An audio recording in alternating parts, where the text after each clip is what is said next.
সকলে কেমন আছো? নিশ্চয়ই ভালোই আছো। আমিও খুব ভালো আছি। আগের দিন তো তোমাদের সাথে শেয়ার করলাম আমার ছোটো কাকিমা কী কী শাড়ি গিফট করেছে আমাকে, তার কী বলবো শাড়ির মানে কালেকশন থেকে আমাকে কী কী গিফট করেছে। আর আজকে দেখাবো আমার বাপের বাড়ি থেকে আমার কী কী দিয়েছে। আর শ্বশুর বাড়িতে কী দিয়েছে সেটা তো পরেই দেখাবো, কেননা এবার শ্বশুর বাড়ি থেকে আমি অনেক স্পেশাল একটা জিনিস পাচ্ছি, সেটা আমি পরেই দেখাবো। সেটা এখন আমার হাতে এসেই পৌঁছায়নি। তা চলো শুরু করি। প্রথমে শাড়ি দিয়েই শুরু করি, কেননা বাঙালি নারীরা শাড়িতেই নারী। তো শাড়ি দিয়ে স্টার্ট করি। এই হলো আমার প্রথম শাড়ি, যেটা আমার ছোটো কাকিমার কাছ থেকে নেওয়া। শাড়িটার নামটা আমি ভুলে গিয়েছি, আমি দেখে বলছি। আর আগের দিন তোমাদের আমি বলেছিলাম যে আমার ছোটো কাকিমার কাছ থেকে কী কী শাড়ি নিচ্ছি না নিচ্ছি, দাম কি কেমন কী দাম সেটা বলবো। তাহলে চলো খুঁজে নিই আগে। প্রথমত এই শাড়িটার নাম কেরালা কোটা, আর শাড়িটার প্রাইস হচ্ছে, যা আবার হারিয়ে ফেলাম,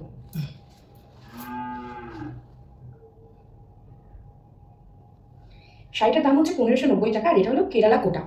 শাড়িটা জাস্ট দেখতে অসাধারণ, মানে শাড়িটার কাজটা যে এত দুর্দান্ত তোমাদের আমি খুলেই দেখাই, কারণ আমি শাড়িটা অনেকবার খুলে ফেলেছি।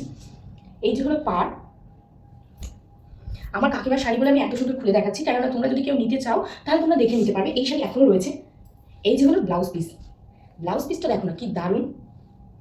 তোমাদের খুলে দেখানো বা দাম বলার একটাই কারণ, তোমরা যদি কেউ চাও নিতে পারো। নাম্বারটা একবার একটু দেখিয়ে দিই। অনঙ্গস কালেকশন, নাম্বার এই যে আমার ছোটো কাকিমার নাম্বার দেওয়া। তোমরা চাইলে কেউ যোগাযোগ করতে পারো। শাড়িটা সত্যি অসাধারণ,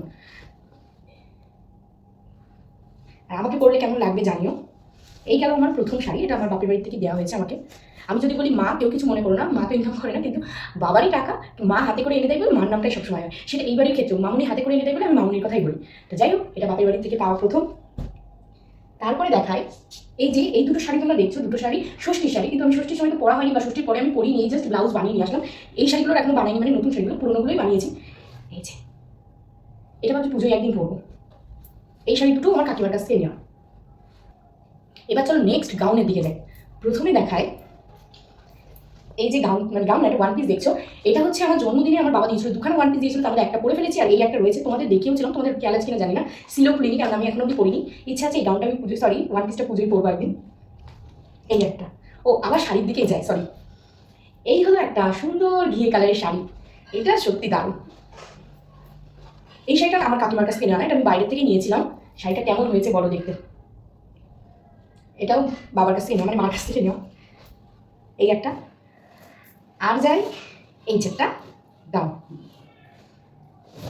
পুরোটাই ফ্লাওয়ার আঁকানো। আমি যদিও অত মানে ব্যবসা করছি না, তো অত ঠিকভাবে বলতে পারছি না। যাই হোক, এই একটা গাউন।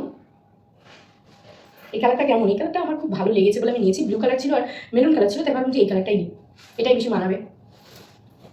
আর একটা রয়েছে এই যে সুন্দর একটা গাউন। কালারটা কি বলবো, পিঙ্ক কালার বলবো, পিঙ্ক না ল্যাভেন্ডার, যাই হোক ওরকম কিছু একটাই হবে। এই যে সুন্দর ঘেরালা একটা গাউন। একটা মেয়ে হওয়ার বা একটা সন্তান হওয়ার অনেক ফায়দা, মানে এইদিকেও আমি একা, ওইদিকেও আমি একা। ফায়দা আমার আমার বরের আর আমার ছেলে, শুধু আমার না, কেউ কেউ না যে আমার মা বাবা শুধু আমার দেয় সেরকম কোনো ব্যাপার না। যেমন রায়নের দেয় তেমন রায়নের বাবাইরও দেয়, মানে একটা হওয়ার ফায়দা, এটা আমি যেটা বলতে চাইছি। কেমন হয়েছে বলো আমার পুজোর ড্রেস। এই গেল আমার বাপের বাড়ির তরফ থেকে। শুধু জামা কাপড় না, এখন হাত খরচাও বাকি আছে, পুজোর সময় যেটা গিয়ে নেবো। কোনটা বেশি ভালো লাগলো তোমরা বলো। আর আমার ছোটো কাকিমার কাছ থেকে যদি তোমরা কিছু নিতে চাও, ওই নাম্বারে কন্ট্যাক্ট করো, তোমাদের পেয়ে যাবে। আর ওখানে অনেক সুন্দর সুন্দর কালেকশন। আমি যদি নেক্সট কোনো দিন যাই, আমি ভিডিও করে তোমাদের সাথে শেয়ার করবো। তাহলে আজকের মতো টাটা।